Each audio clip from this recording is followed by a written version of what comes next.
Welcome back to the channel and welcome back to another edition of the podcast or the pilot of the podcast, the TPWC podcast pilot episode number 4. We got um Makhachev versus Volkanovski 2. We got Chimaev versus Usman, and we got McGregor versus Usada. So it's me, your host, I'm King of Crackdown, with the co-host Nikki Betts.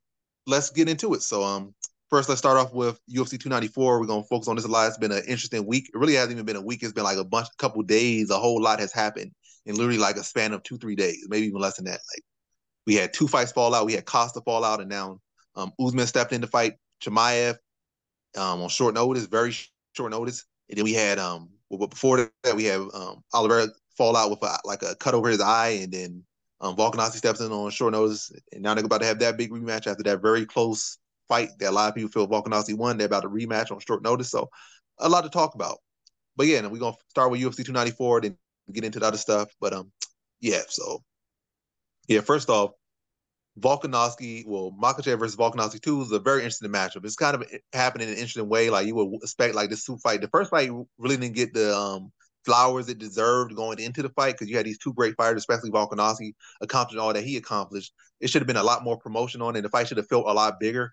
And it's not a matter of like, oh, the fight just sucked or anything like that, or I didn't need this, didn't need that. It was a fight that very much deserved all the respect and should have been hyped up much more than it did. But I feel like the UFC just felt like the fight should sell itself, or maybe they just didn't care because it was the McGregor involved in any way. So they're like, we're not going to promote this fight.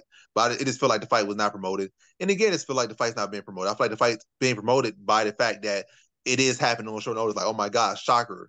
Fill the news media with the fact that this fight is happening because it's on short notice. But if this fight, again, was happening like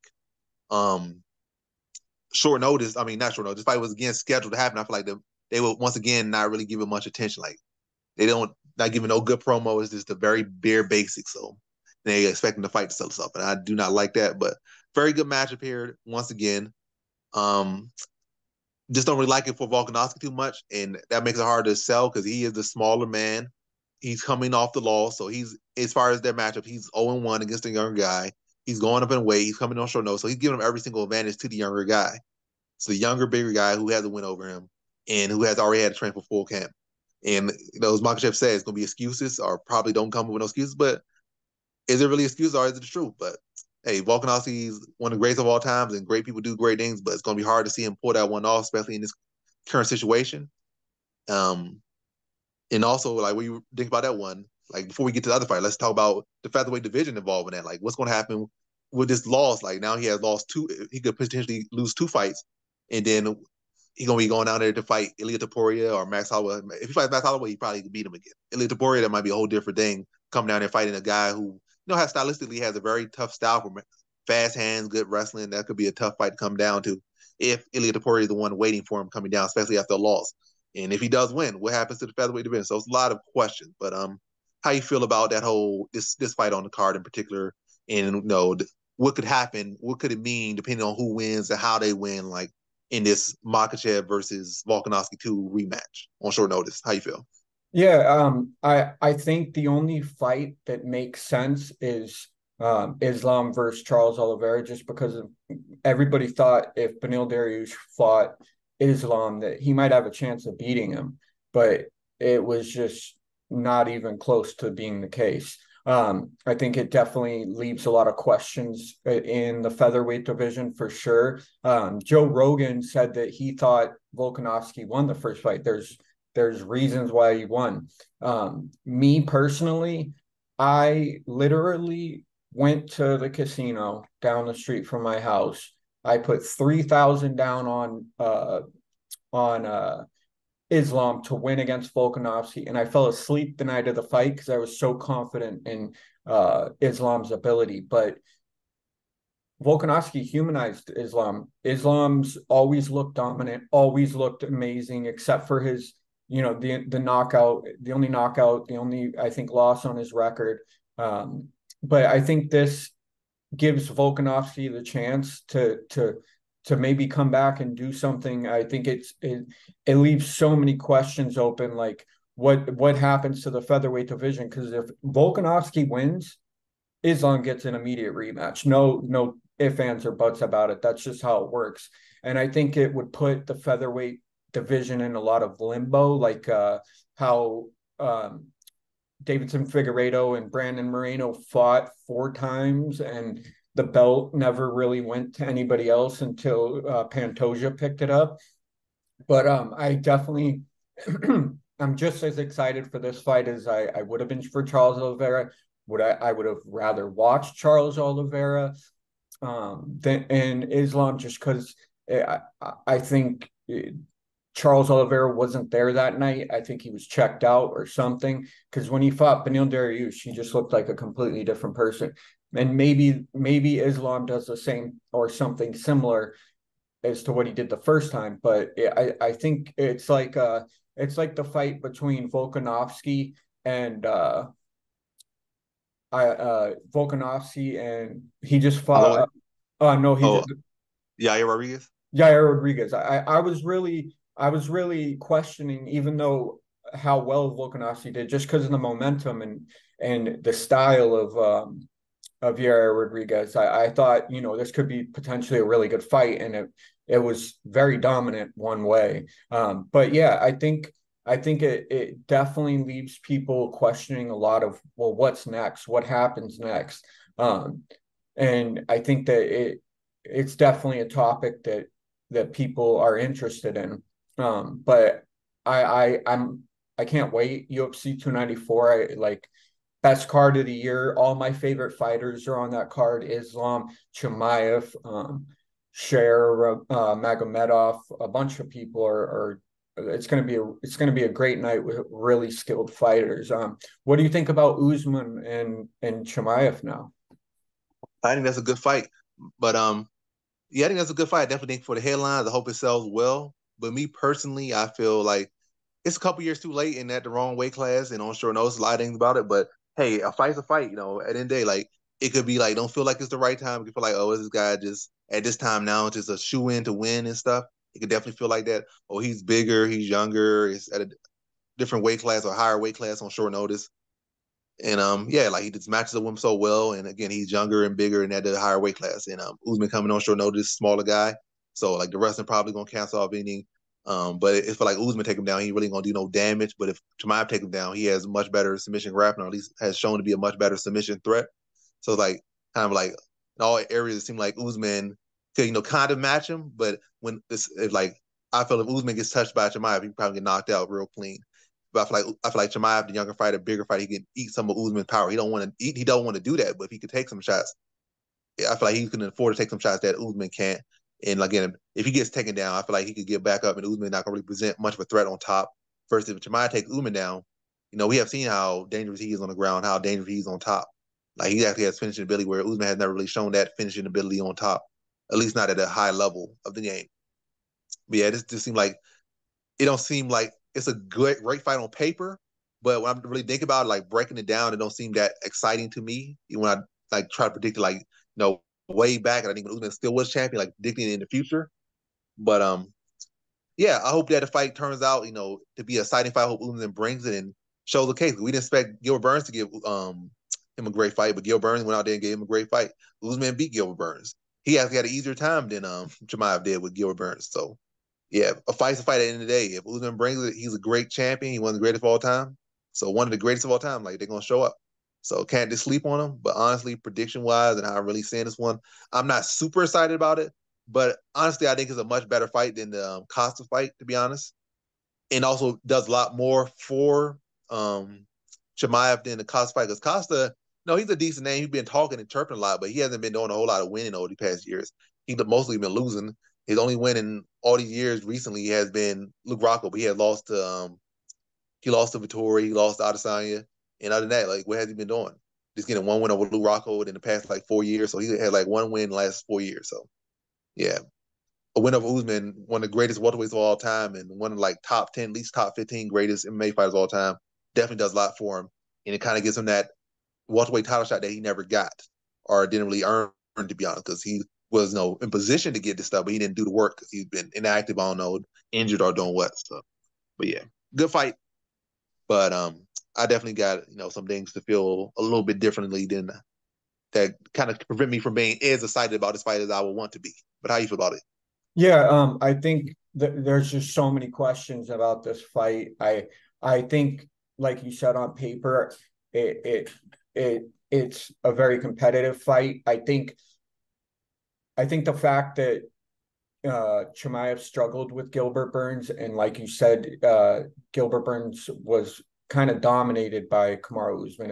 It didn't really look competitive at all. Makes me think, well, what's going to happen when he fights Kamaru Usman? I think I would rather see the Costa fight, but I think this is going to be a more technical fight. I think you can relate it to this. I think there's a fight this weekend between Dylan Dennis, Logan Paul, and KSI versus Tommy Fury. I think the more competitive fight is KSI and Tommy Fury, and what looks like should be a one-way fight is the Logan Paul and Dylan Dennis, just because Dylan's never boxed.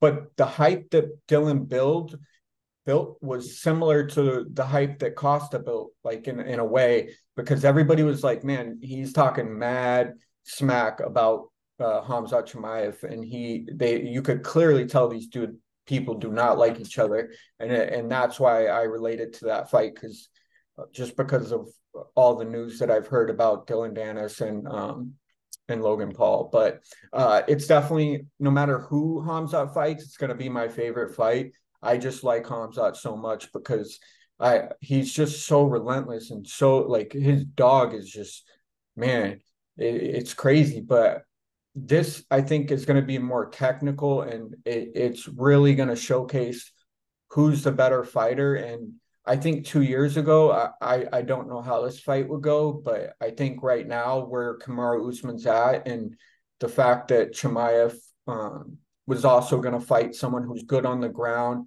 but very good on the feet, and Kamaru has gotten way better on the feet since his training with Justin Gaethje and their team. So yeah, who do you think wins that fight between Chimaev and Usman? And I already kind of pretty much alluded to it, so I'm got Chimaev winning that one. So that's my prediction for that one. But when the full prediction comes out, I have a further one, but I pretty much already kind of hinted at everything that kind of the focal points of that fight. Yeah, And I who you just think was wins? interested. I think I want Usman to win. I mean, not Usman. I want Chimaev to win. I think Chimaev can do it.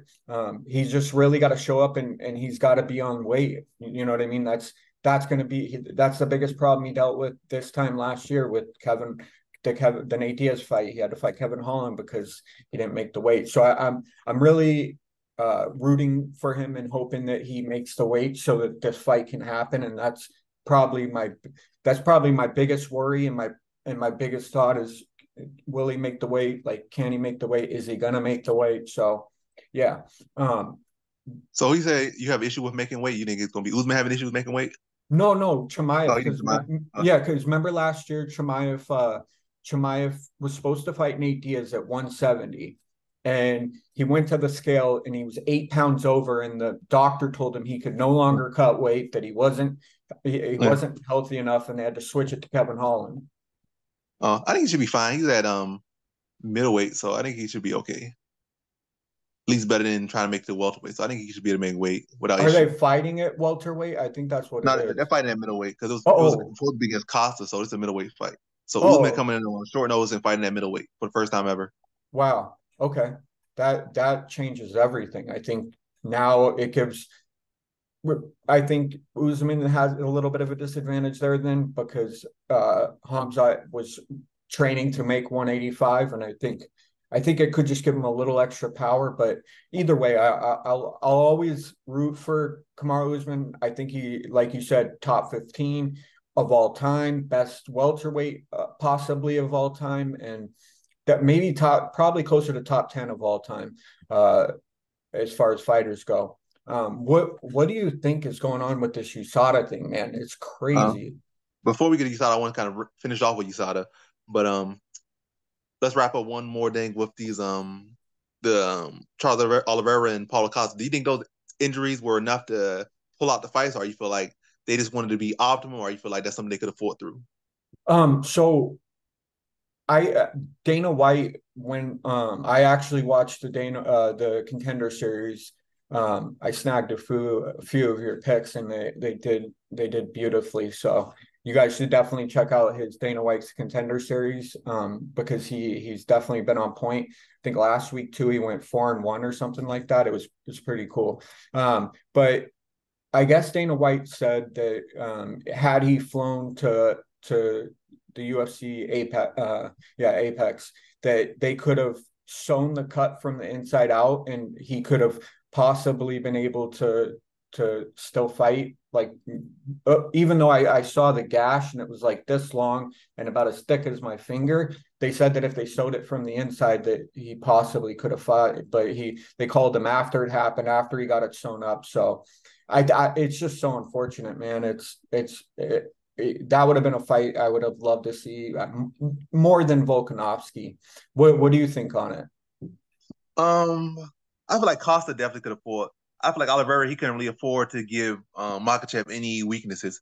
I feel against Costa, it's not like Costa. It's not like Oliveira gonna be going for no arm bars or they really any good kicks. Costa, I mean, Chimaev striking really ain't all that good. So I can see if he was like some real explosive kicker. You know, he tried to block it or whatever. He could elbow could explode or whatnot, or he really do with any real good technical striking or something like that, or if he was some real good submission like that, or as far as like arm lock, like arm bars, thing like that, which I don't really see. I feel like Costa can afford to go in the fight with the injury he had, but I'm not no doctor, but I feel like with the injury, he was not really in no immediate concern. I feel like even if it did explode, I feel like he could fight through that, especially for a 3-round fight. He probably would have taken more time off, but again, it's probably about the same amount of time that for him to take off.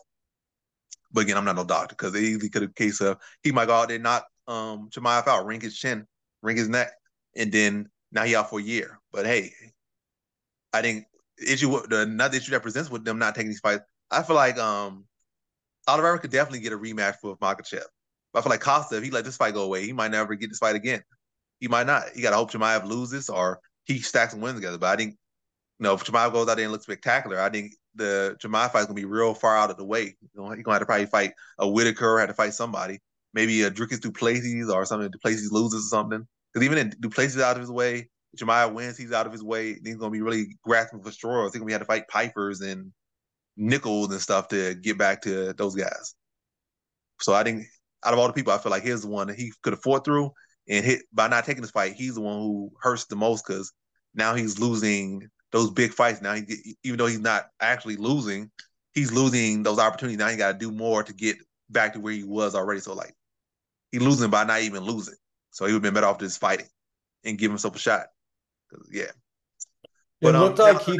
Oh no, I was just gonna say it looked like he couldn't bend his elbow at one point though. So you never know. You would think, that he could have made it, but it's so hard to tell. But it definitely, I think he wanted to. The UFC probably just was like, yeah, we're not gonna do this. But I definitely agree. I think, this is Charles Oliveira's last shot if Islam wins to possibly beat Islam. Because after that, I just don't know how that goes. But yeah, that was my yeah, thought. I think Oliveira got shot because nobody really care about Matus getting right. He really got no chance against Right.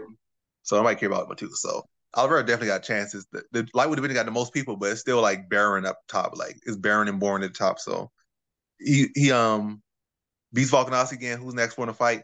He say he wants to fight Leon Edwards, so that might be an issue for him. But outside of like trying to fight the welterweight champion, it's really very open at the lightweight division. Like nobody cares for don't see him to choke out Poirier again. See Gage get choked out for the third time by got choked up by Khabib, got choked up by Oliveira. Now he get choked up by Makhachev. Somebody care to see those guys fight Makhachev. To be honest, so if Makhachev don't get that super fight, I think Oliveira's right in line. I think he will take the Oliveira fight. He'll get one more fight before he'll try to go for the super fight. So I think he's in good position. I think Costa the one that's gonna hurt most.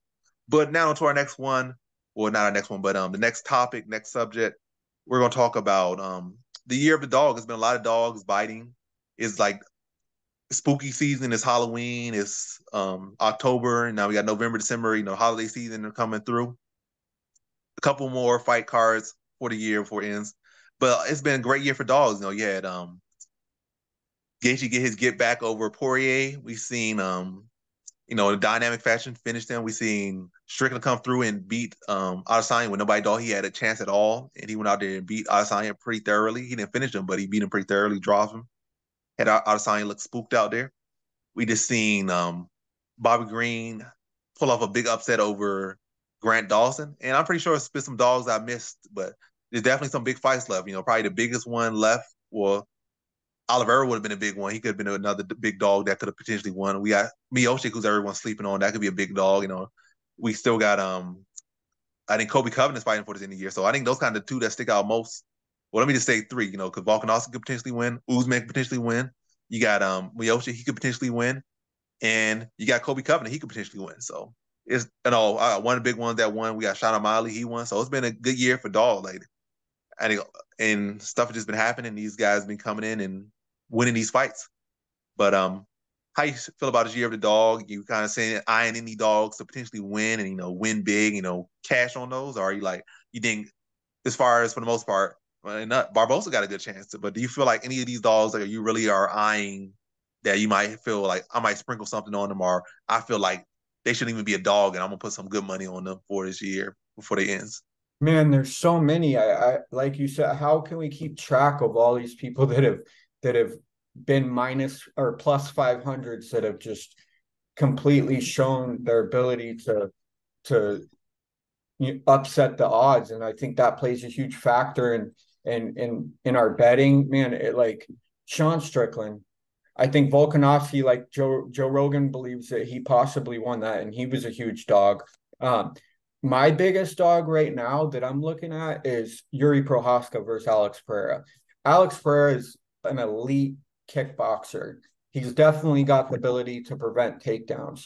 But Yuri Prohaska is just so dynamic. He's just so awkward and athletic at the same time. I just don't see how he's the dog in this one. Like you would think he'd be a minus 200 and Alex Pereira would be, easily a minus 170 plus 170 plus 200. It's just, and you have to be very careful. And also some of the time you have to bet on the dog when it's just so insane.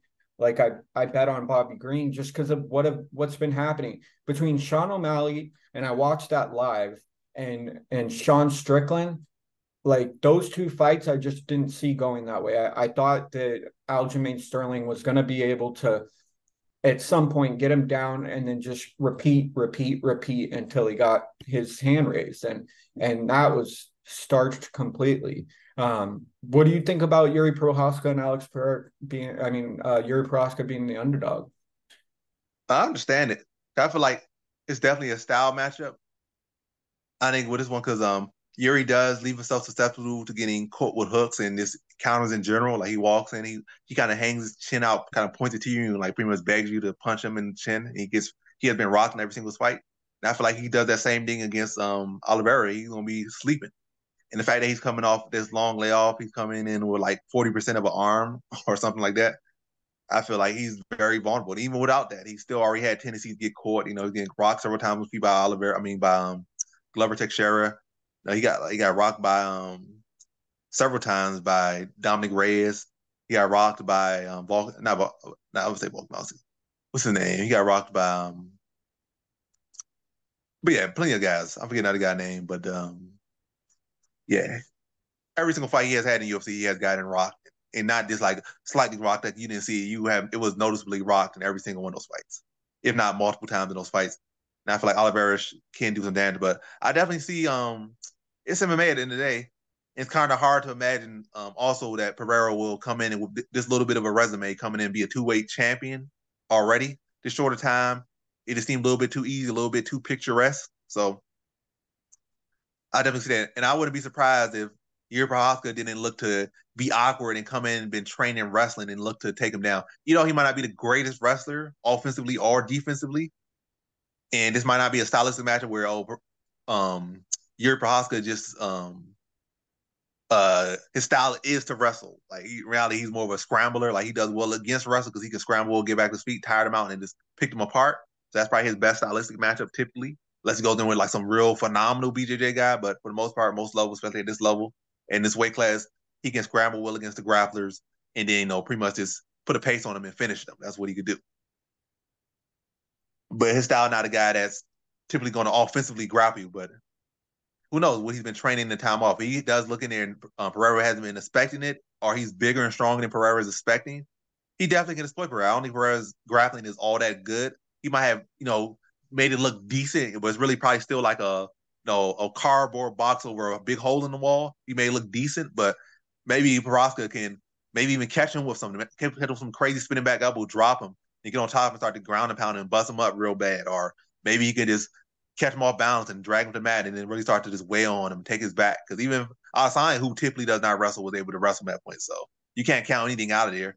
I would say I would give Prochazka a better chance at wrestling him than Adesanya. Adesanya had like a whole 3 minutes on top of him. So would not be surprised if that would be his path. But I feel like striking wise, I feel like he definitely leaves a lot of openings that I feel like Pereira will be more than willing to capitalize on and turn his light switch off. So I understand why he's a dog for sure. All things going in, but he definitely has a great chance to win this one. And he's already an unpredictable guy. So if anyone would say one of the great dogs left for this year, I think he's a great dog here. Would I pick him? Probably not. But he's a great dog, and I might just pick in the distance because I think both these guys will likely finish the other no matter who wins. But yeah, what you think about it? Yeah, I definitely agree on that. I think you're absolutely right that Yuri definitely leaves himself open to get hit. But I think his BJJ and his wrestling is a little bit underrated just because of what he did to Glover Teixeira, who is mentoring Alex Pereira. And I think if Yuri Prochazka's smart, which he seems to be, he would go in there with a grapple heavy game plan and overwhelm Alex, because Alex looked very tired in his last fight against Jan Blachowicz. I thought that Jan Blachowicz won it, and most people did as well, and it ended up just being Alex Pereira. And I know that the UFC, pushes their dogs, and sometimes like the fight between Paddy Pimblett and Jared Gordon, a lot of people thought Paddy lost, but Paddy won.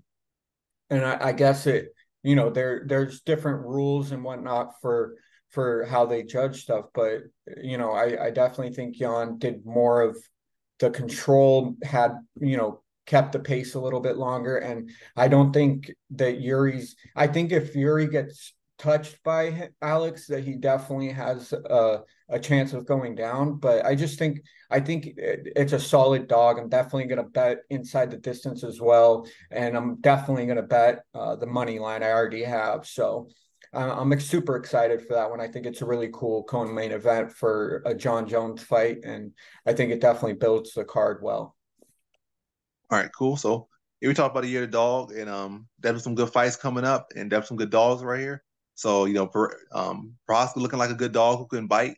Kobe Covington, at least stylistically wise, like a dog who can bite. I'm not really leaning him in that dog. And I think probably the sleeper one, to be honest, is Miocic. He's a very sleeper one, and he has a style that has stylistically called John Jones issue like a wrestler boxer type fighter, or a fighter who at least can address his wrestling, keep him on the feet, and then really on paper and at least through their careers have shown better boxing. So that's an issue. But yeah, and also people will sleep on the fact that John Jones has been around longer and been fighting at a higher level than Stephen Mosley. He might be physically younger, well, age-wise younger, but really in mileage, he has far more mileage than Stephen Mosley. Like, he's been way more fights, been on top since he's been 23, been on top before champion for Miocic barely even was in the UFC. So way more mileage, way more years on it. Well, way more fight years on him. So can't sleep on Miocic there. I'm picking Jones, but hey, can't sleep on Miocic. Never sleep on that man. But now to our final topic of this podcast, this episode of the pilot. McGregor versus Usada. This is so interesting. It's not even just it goes beyond McGregor, but definitely McGregor bordered about. So you kind of got two sides of the coin. Like, let's talk about how Usada kind of built their relationship or began their relationship with the UFC. So their relationship really began because Chris Weidman cried a wolf. That's really what it became, because we saw TRT Jesus Vitor Belfort when he was all buffed out, had the cross symbol on his head, and he was spinning back kicks and jumping front kicks and knocking everyone out in like minutes. Like, we're looking like the greatest steroid creation that the world had ever seen. And Weidman was like, I don't want to fight that man. He's clearly on all the drugs, and I do not want to fight that man. And then Vitor Belfort already been up there in age and surviving all the fact that he was on all the drugs. Came back shrunken out after like 3 years of not fighting and not on the same drugs, or at least not the same amount of drugs. And then Chris Weidman tooled him. But that was really the start of the USADA relationship. I don't know if that was the immediate start, but that definitely gotten them much more involved. And shortly after that, that relationship began.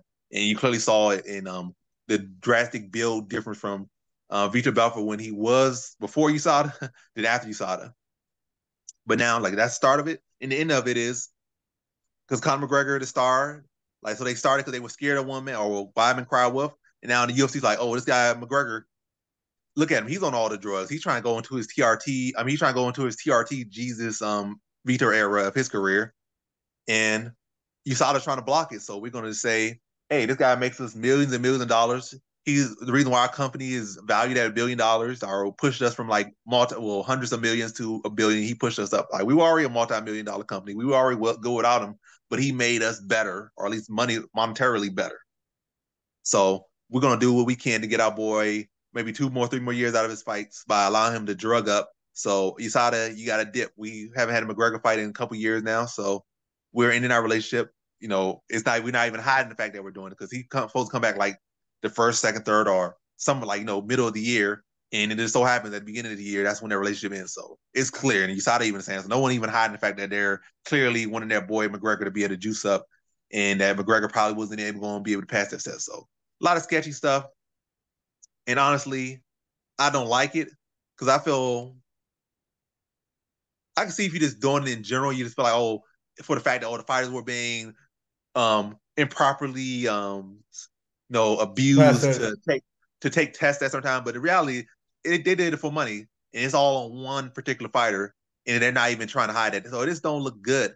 And who are you trying to say? McGregor has already lost plenty of times. He's not going to be no champion. Let's just cut the script.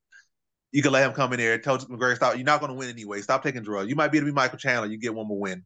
But as far as really being a true title challenger, at this point you're just a gimmick, an act. You're a good fighter, okay fighter, but you're not championship top tier material anymore.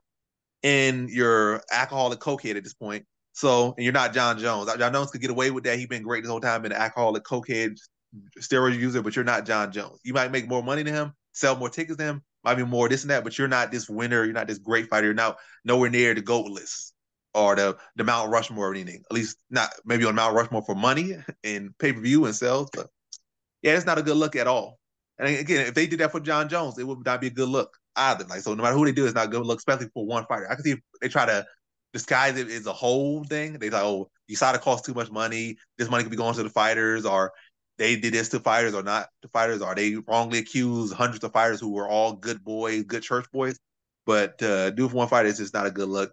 And I don't think they fully see. I think they see the money right now, but they don't see what this could happen or how this could shake up the weight class. Or matter of fact, I just don't think they care. They're like, hey, Brazilians about to go back to being like half the champions once again. Because before you saw the Brazilians and the U.S. fighters were like neck and neck. Like, you had half the champions were American, half the champions were Brazilian.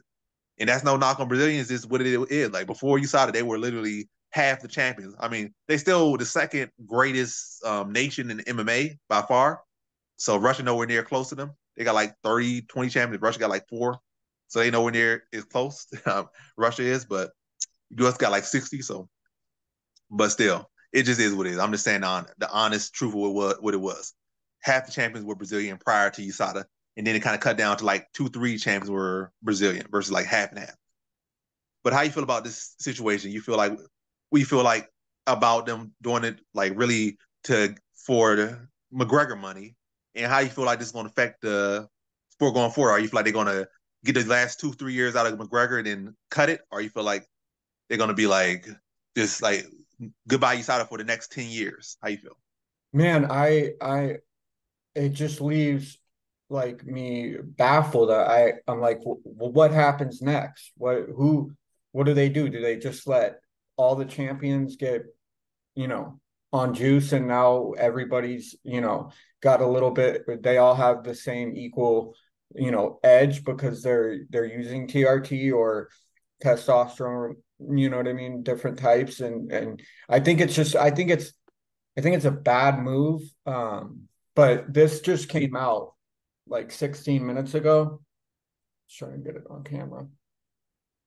It says Hunter Campbell and Jeff Nowitzki slam USADA, and they say what they have done to Conor is disgusting.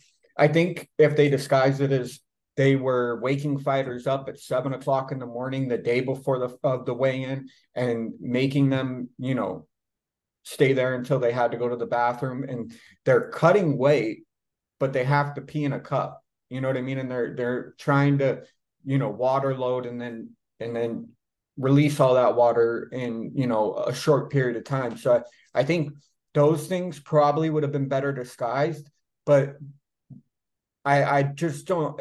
I think it's incredible how big the UFC has become, and in the fact that they started using USADA, like you said, and to make themselves look more professional. And now they've made it to the point where they're making whatever $10 billion a year. They could say the fans won't care if this happens, but what about the fighters? What about the people that are going to be affected by their ability to be natural and have that, that edge over the next person? Say Kamaru Usman doesn't do, anything, and then Colby Covington does, or, I'm not saying either fighter would or wouldn't, but like, would Kamaru Usman lose to him because Kobe's now on testosterone replacement? Like, it's it's scary for me to think about how it's going to affect the fighters, because they're going to be the ones affected the most. If they implemented the money that they were getting from they were paying to USADA to pay the fighters more, I think that would be awesome. I think it'd be a good way to justify what they're doing. Like you said, I think that's probably the only thing they can do at this point that won't look suspect. What happens next? What do you think is next for? Are they going to go to private testing company, or what do you think happens? Yeah, that's weird because I think at one point, I don't think still at this point, I feel like it's going to kind of go back to the athletic commission because they were drug testing before you saw it, just not as heavily and they're much more loose. So they're probably gonna go back to that. It's not gonna be random drug testing, but it's probably like one drug test or two drug tests. So it's probably gonna go back to that type of drug testing. It's not gonna go to USADA era drug testing where they literally following people around. Random visits gonna be probably like one or two tests that people that are already veterans could easily just bypass pretty easily. They're probably gonna go back to TRT being allowed and stuff and being able to pass by. So it's definitely gonna shift the thing up a little bit. I think that's gonna benefit wrestlers. Like, we started to see a decline of wrestlers because they couldn't take TRT and all that other stuff no more, and everything was harder to pass this stuff. Because before then, there was a lot of these guys that were like 38, 40 year olds, and they were finally catching their stride as wrestlers. Like now they could drug up and they have all the experience now. And at 40, they have now developed this and developed that, and now they could still wrestle for 15, 20 minutes. But now, when all the drugs started going away, you could defend the wrestler, two takedowns from the wrestler, and then you could pick the part on the feet. Like they had that good first round, they get tired second round, you finish them. And you start to see like you really look at how it has shifted. Look how many strikers are champion. Like Adesanya was champion, Pereira was champion, Jamal Hill was champion. You start to see a lot less wrestlers. You start to see some Dagestanis, but even then, it's like how many of them were actually champions? Like two. So it was very little wrestling champions. Aljamain Sterling, say if he was on like some type of drug or whatnot, he probably still be champion right now if he was on a drug because he probably have crazy. He had Merab Dvalishvili cardio with his And jiu-jitsu and power, his yeah. funkiness. Yeah, his funkiness. So he'd be like crazy. Like he would have beat Piotr Yan pretty easily because he would have been able to wrestle him without getting tired. And both fights would have beat him pretty easily. But we got regular human cardio. You're not taking drugs. Like I got to really be smart with these takedowns and this pacing, or really just fight to my tooth and nail and try to stretch that last takedown out and hope to lay on top for that last minute and win that round. But yeah, it's definitely going to change the course of things, but I don't think it's going to be a long-term thing because some big profile fighter going to complain. That was going to be my question. What do you think this does for each champion now that it's Yeah, allowed? I can't really focus on each champion because that's like a whole No, no, hour not. long But in thing. general, like how, like the champions, they have gotten to this point naturally, and now people that didn't have the same cardio, like you said, didn't have the same power even. Like you think that it's going to affect them, that like they're going to come together as a organization of fighters and be like, listen, you guys need to nip this in the bud. I don't think so. I feel like even they do, like they have had unions before about payment, and that union like got stuck in the mud pretty quickly. Like was on that little bit of steam. That steam got stuffed out very quickly and quietly. So the fact that McGregor makes as much money as he does, and he still has all the fans that he does, and all the attraction that he does, and I think he has some ownership of the company. I think he had like a 2%, 3% stake in the company, or I don't know, enough of a stake in the company, along with the money he brings to the company. I think they're gonna allow it to stick around this way for probably until he retires or till his not till his odds, till his numbers, his pay-per-view number starts to drop. People start to turn away from McGregor, like, hey, this guy taking all these drugs, he's still losing. I'm getting tired of his gimmick and whatnot. It's just not exciting for me no more. Then we're like, all right, McGregor, we're not giving you the star power no more. We're bringing Usada back, and these other fighters who are relevant now are complaining about this, complaining about that. So now we're going to bring Usada back, and they're probably going to say we just didn't. They're going to make up some BS excuse like, well, our relationship had grown salty. We talked it out and we brought it back. It wasn't the case of we were trying to give no fighter no favoritism or nothing like that. It was just our relationship had grown sour. So it went sour, but we fixed it out instead of just, sanding over the obvious that they wanted their biggest cash cow to be able to do what he wants so that he can make them what they like to have, which is money. But yeah, I think it's gonna stick around. I don't think it's gonna be a long term because again, it's gonna be high profile fighters who are going to complain. They might say the issue with kind of trying to cancel why McGregor is around is the fact that a lot of these guys are gonna be tough guys. Like I don't care, take all the drugs you want. I'll fight natural and I'll still beat you. It's gonna be like half the guys saying that. It's gonna be half the guys complaining. Most guys complaining gonna be guys that aren't really relevant anyway, like guys that's 500. Like I could have been in the UFC longer, but you have all these roid using there. So like we don't care. You were in here and gone. Like your voice has no power. It's gonna take the guys actually on champions or number one contenders or stars has star value complaining, and that's probably gonna happen later. But it's not gonna happen to the degree while McGregor's here because it's gonna be overlap because it's not gonna be like all the champions. It'll be some here, some there, some guys saying this, some guys saying that. But that one guy or two guys or three, four, five guys saying something not gonna really matter too much until McGregor's gone because for them to overlap McGregor, it's gonna had to be like Adesanya complaining. It's going to be like Makhachev complaining. It's going to have to be, I don't know, John Jones. Even though he probably gonna be one people that a lot of people soon will be taking it. And another thing, people saying John Jones is gonna stick around and fight Lesnar and fight this guy, but John Jones already seemed like he retired. But hey, who knows? Maybe he'll have a stick around for UFC 300 and they'll bring Brock Lesnar and they'll both juice up and have a exciting fight. Brock Lesnar versus Alistair Overeem too. But maybe that'll happen. But it's not like I don't think this really benefits him. And even like allegedly he is a drug user or whatnot. I'm just saying allegedly because I'm not the law, I'm not the commission, but allegedly, if if this does happen, I don't think it's going to really benefit him anyway because he already has accomplished a lot. And there's really no reason for him to stick around. He's going to drug to fight who? Who's left for him to fight? He's going to drug and try to fight Pavlovich and Aspinall for the same amount of money he would for fighting them not drugged up. It's like no point to that. He could walk away from sport with one more big win and sell T-shirts and do whatever because he'll be the GOAT or still be the GOAT. So yeah, he won't benefit from it, but yeah, as I said, I just feel like right now it's gonna be hard for them to override Conor McGregor, his power in the company.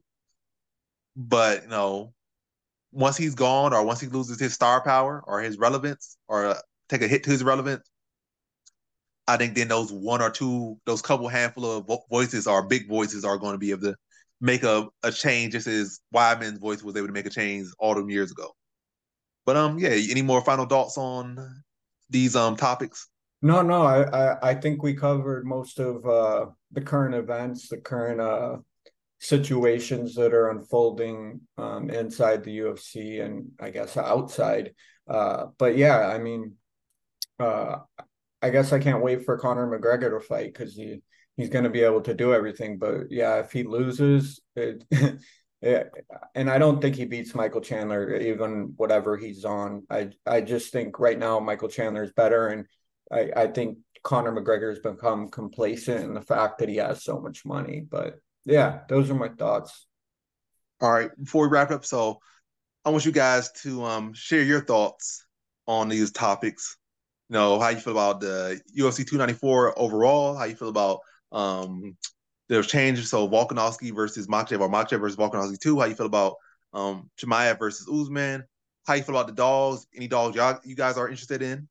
And finally, how you feel about Usada? Like, you feel like it's wrong that they're doing this favoritism for McGregor, or you feel like, oh, he make the money so he can do what he wants.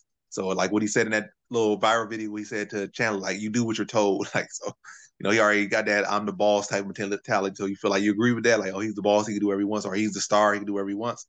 And how do you feel like this is going to affect it going forward? I feel like in reality, it's not going to really benefit. Well, it's going to benefit McGregor monetarily wise. I don't feel like he's going to have great success. Like continue to, he might be able to get 1 or 2 wins, but I don't feel like he's going to have a great success. There's going to be other fighters who are going to have great success to him from, you know, the people that were, you know, really benefit when during the drug eras, or the type of fighters that were benefiting during drug eras, or type of people and fighters. Those guys are going to do well. They're going to pack up wins and come out the woodwork.